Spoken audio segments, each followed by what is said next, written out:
Alright, Eric Hart again. Today is part 2, Wade's Daily Encouragement video blog entry.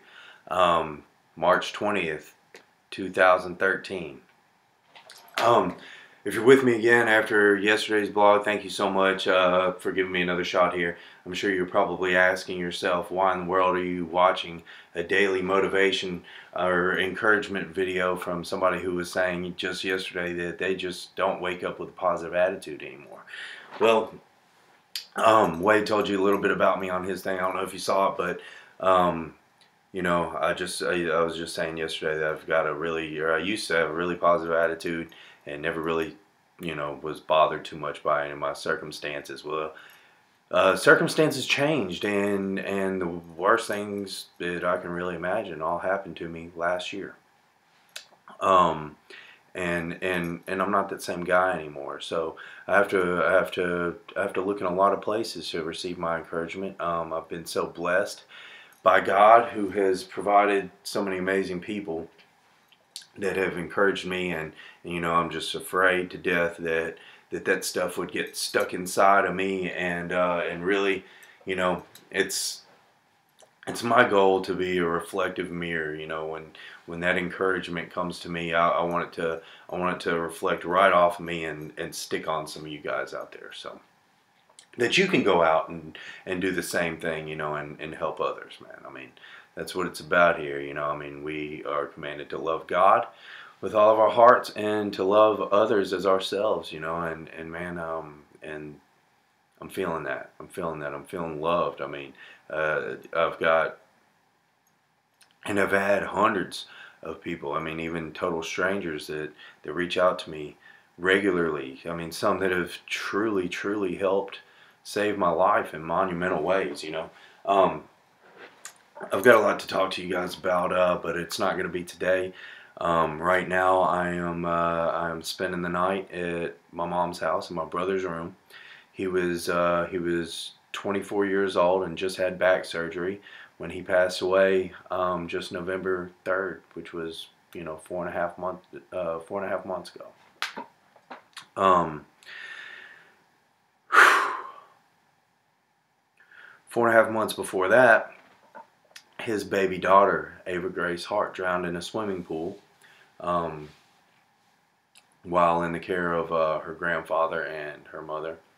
Will was not there. It was Mother's Weekend. They were separated, whatever. But anyway, we spent a lot of time at Le Bonheur Children's Hospital for about a week. And real quick, just getting to the point, we prayed for a miracle. Thousands of people all over the world prayed with us, and it was quite a worldwide spectacle, literally. Just people praying that Ava would miraculously pull through against all odds. But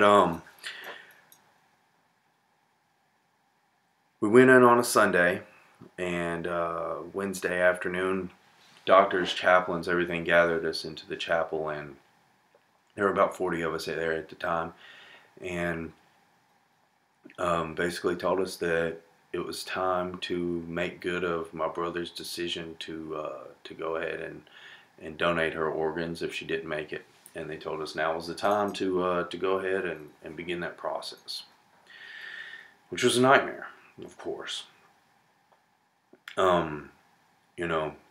Grasping at straws, I was asking a lot of questions, and the doctors finally told me, they said, Ava's death certificate has already been ordered, and when it gets here, it's going to have yesterday's date on it. So there wasn't much more to talk about, but there was a lot to mourn over, and everybody in that room was crying, and just it was heavy, man.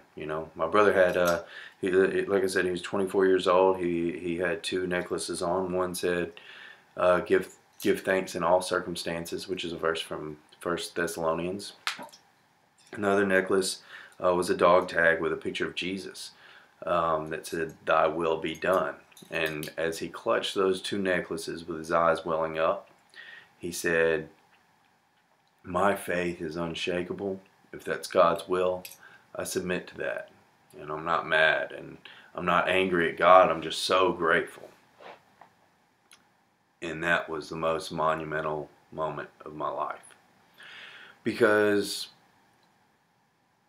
it reminded me that we have hope. You know, I mean, everybody was there to lift up my brother and support my brother and our family, but Will was the one, you know, lifting us up, man. And then the kid's faith was amazing.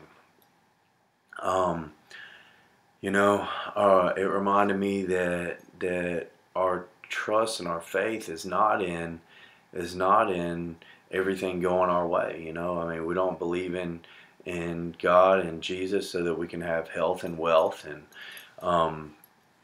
you know, we trust in who He is, and what He's done for us, and the fact that He went to the cross and endured, you know, suffering, physical suffering, and of course the wrath of sin for every person that ever lived and would live that would believe in Him.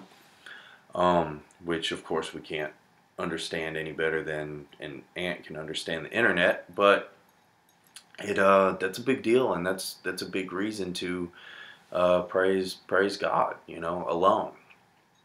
So he did, and my brother inspired the whole world, people all over the world. There were people in Africa, South America, the UK, Iceland, even Asia, and you know, writing him letters saying, you know, I've been angry at God for 10 years since I lost my child, and your faith has inspired me and has reignited my relationship with Christ. Not religious studies, not theological careers, but a relationship with God, you know. And anyway, just want to tell you that you know, there are lots of motivational speakers out there that you can spend your time watching. But if you're suffering, if you are, you know, enduring pain, if your circumstances are real messed up, and you just want to find some hope, you just want to kind of figure out what to do, and some awesome things to think about. If you would give me the opportunity to pass back to you some of the things that have been given to me and some of the things that I have to seek daily, you know, you're in the right place. You can relate to a person that knows what suffering is, you know, and that's what I'm here to do. I want to share something with you real quick. I don't want to take a whole lot more time, but from 1 Peter chapter 4, verse 12.